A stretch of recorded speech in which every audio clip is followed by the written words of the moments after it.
네, 자 그러면 제9차 대표단 회의 시작하겠습니다. 먼저 모두의 대표님들 말씀 좀 드리겠습니다.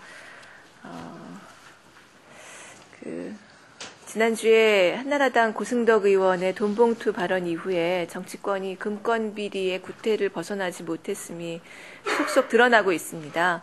돈봉투가 난무하는 정치 현실에 국민은 분노하고 있고 낡은 정치 관행을 청산하는 데 대해서 국민적 열망이 높아져가고 있습니다. 하루빨리 사건의 진상을 밝히고 지금껏 드러난 관련자는 물론 박희태 국회의장도 처벌받아야 합니다. 나아가 금권 정치를 근절하기 위해서 법과 제도를 시급히 개선해야 합니다. 정치관계법을 다루는 국회 정치개혁특별위원회에 국민적 관심이 쏠리는 것도 이 때문입니다.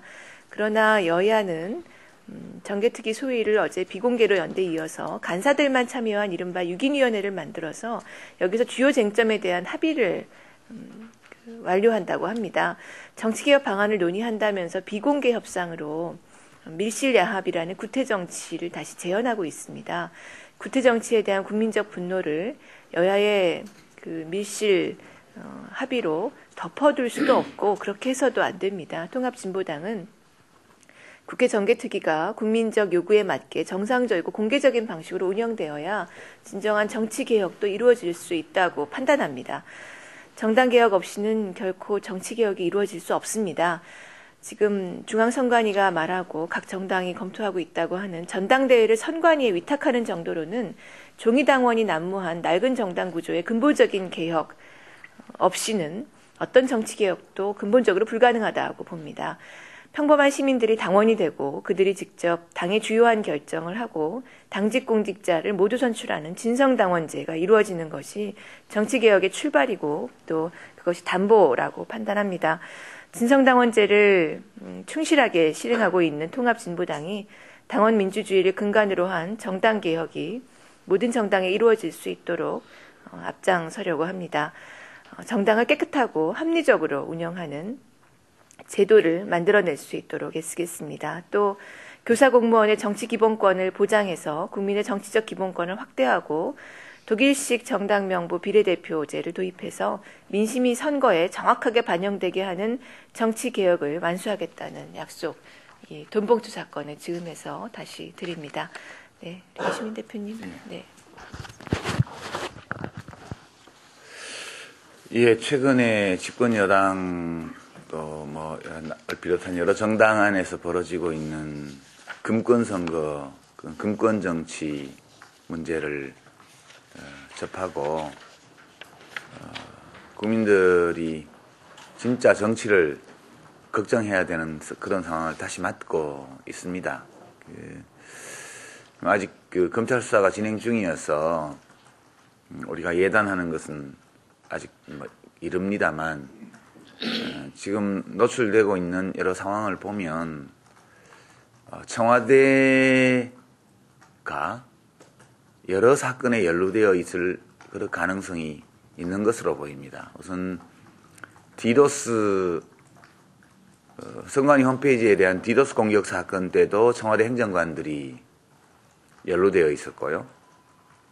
이번 전당대회 돈봉투 사건 파문에서도 현직 청와대 정무수석의 이름이 오르내리고 또 소위 이명박의 남자들 또는 친이계 인사들이 국회의원들뿐만 아니라 원외 당협위원장들과 대의원들에게까지 광범위하게 돈을 뿌렸을 정황이 거의 다 드러나고 있는 상황입니다.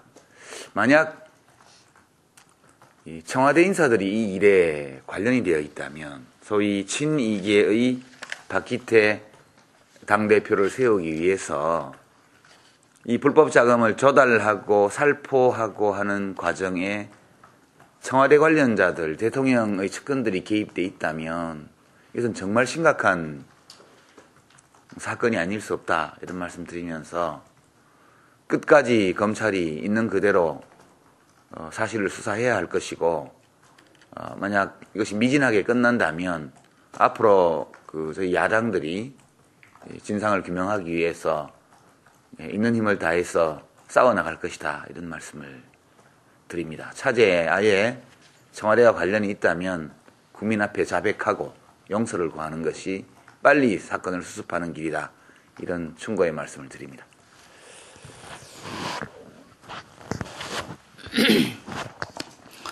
네, 당원 동지 여러분 반갑습니다. 오늘 이 대표단 회의 전에 우리 그 통합진보당의 또 중심 조직인 전농과 전효농 대표단과 간담회가 있었습니다. 최근에 농민들이 속값 폭락과 또 정부의 그 무책임한 쌀 그 방출 때문에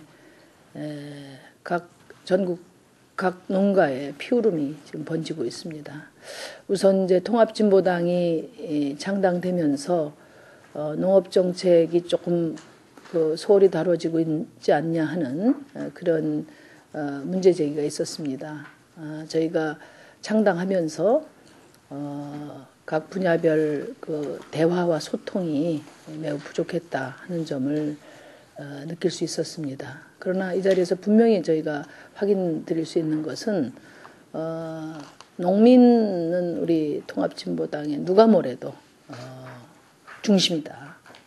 또 지금까지 진보정당을 중심에서 함께 발전시켜 왔고 또 이번 총선에서도 특히 농촌 지역에서 우리 그 농민들의 역할이 매우 크게 기대되고 있다는 말씀 드리고요. 더 나아가서 저는 이 농업정책 문제와 관련해서도 지금 250만 농민의 수적 규모의 비중이 아니고 정말 새로운 대한민국의 새로운 어떤 비전으로 농업 문제를 다시 봐야 된다 이렇게 생각합니다. 역대 정권들이 농업은 후진 산업이다. 그래서 뭐 서비스나 또 각종 선진 산업을 위해서 희생의 첫 번째 순서로 놓는 이런 생각이야말로 저는 후진적 사고다 이렇게 생각을 합니다. 그 선진국 그 어느 나라도 농업을 일방적으로 개방하는 나라는 없습니다. 그런 점에서 저는 농업 정책은 앞으로 우리 그 대한민국의 신성장 산업이고 녹색 산업이고 또 생명 산업으로서 새롭게 위치매김돼야 된다는 점을 분명하게 저희가 인식하고 있다는 말씀 드리고요. 아울러서 지금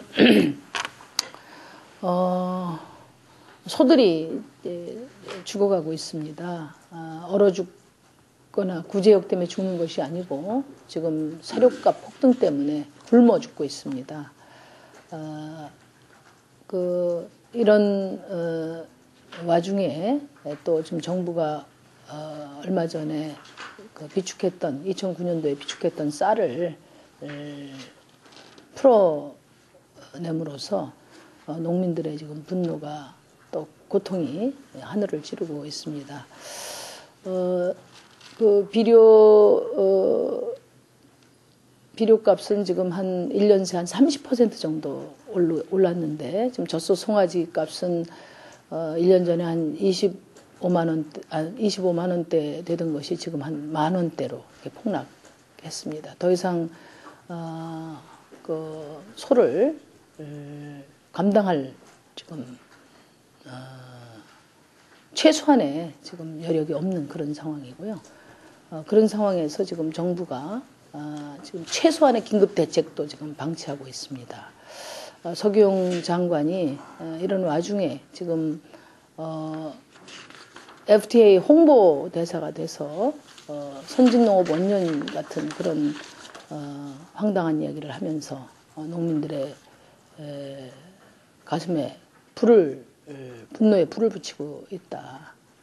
이 서기용 장관이 과연 농민들을 위한 농업을 위한 그런 장관인지 제정신인지 진짜 정신 감정이라도 해봐야 될 그런 상황이 아닌가 이렇게 생각이 됩니다. 정부는 우선 긴급한 대책으로 긴급 한우 정부 수매를 즉각 수용할 것을 촉구하고요. 또 사료 자금 지원 확대에 대해서도 빠른 시일 내에 지금 대책을 내놓을 것을 촉구합니다. 그리고 지금 정부가 물가 안정 대책의 일환으로 지금 쌀을 풀고 있는데 2009년도 거를 풀면서 이게 가공용이 아니고 밥쌀용으로 지금 판매를 하고 있고 햅쌀인 것처럼 현혹을 시키고 있는 그런 상황입니다. 그러니까 밥 한 공기에 지금 들어가는 쌀값이 140원 정도고 소비자 물가지수의 1.4%밖에 안 되는데 마치 그 쌀값이 물가 상승의 주범인 것처럼 농민에게 책임을 전가하고 호도하고 있는 그런 상황 참 수용하기 어렵다는 그런 말씀을 좀 드리고요. 지금 그 농민단체에서 제기하는 기초농산물 국가수매제도를 정부에서 적극적으로 검토해 나가야 된다고 보고 우리 통합진보당이 총선에서 승리하고 진보적 정권교체가 이루어지면은 적극적으로 검토해서 실현해 나가겠다는 그런 약속을 드립니다. 아울러서 한마디 더 첨부하면 지금 한중 FTA가 느닷없이 이명박 대통령이 중국에 가서 발표를 했습니다. 정권 말기에 국민들의 불안과 불확실한 환경에 내모는 아주 무책임한 그런 도박이라고 보고요. 동아시아 지역의 그 비전과 전략 없이 FTA 만능주의에 입각한 그런 선언이다 이렇게 생각을 합니다. 국민들과 한마디 그 상의도 없었고 또 국회 협의도 없는 상태에서 일방적으로 가서 선언한 그 배경도 의심스럽습니다.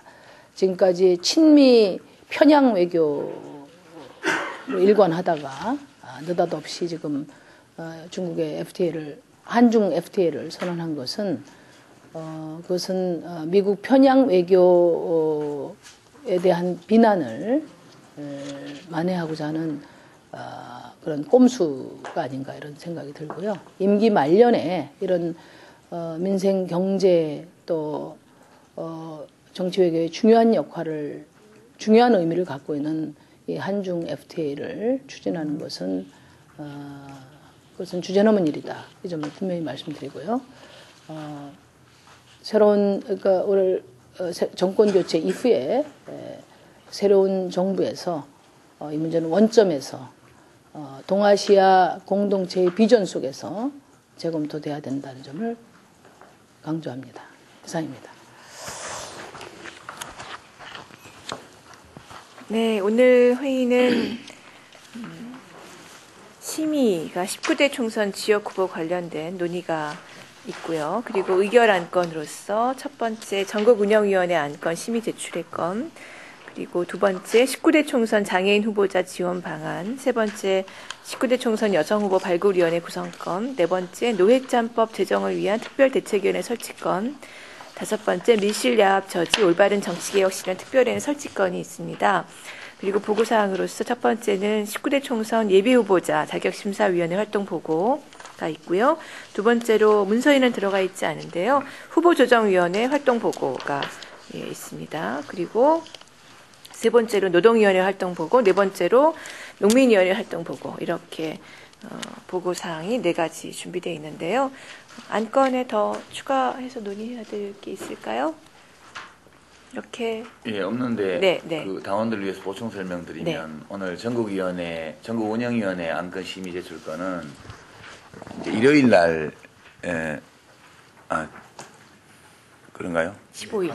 네. 맞죠. 일요일 날 15일 날 전국운영위원회가 오후 1시에 지금 소집 공고가 되었고 우리 전국운영위원회가 지금 제일 중요한 의결기관으로 지금 이 과도기간에 되어 있기 때문에 매우 중요한 회의입니다. 이 회의에서 여러 가지 안건을 심의 의결하게 되겠지만 그중에서 가장 중요한 것이 지금 총선 연대를 실현하기 위한 우리 당의 방침을 논의해서 그래서 큰 원칙을 방침을 결정하는 회의가 일요일에 예정돼 있고 오늘 이 전국운영위원회에 제출하게 될 야권연대의 이 원칙과 방침에 관한 논의를 우리 공동대표들이 하게 되어 있습니다. 저희 이 정권교체를 바라는 민심에 부응하겠다는 큰 대의에 입각해서 반드시 힘있는 야권연대, 튼튼한 야권연대를 실현할 수 있도록끔 통합진보당 매우 당당하게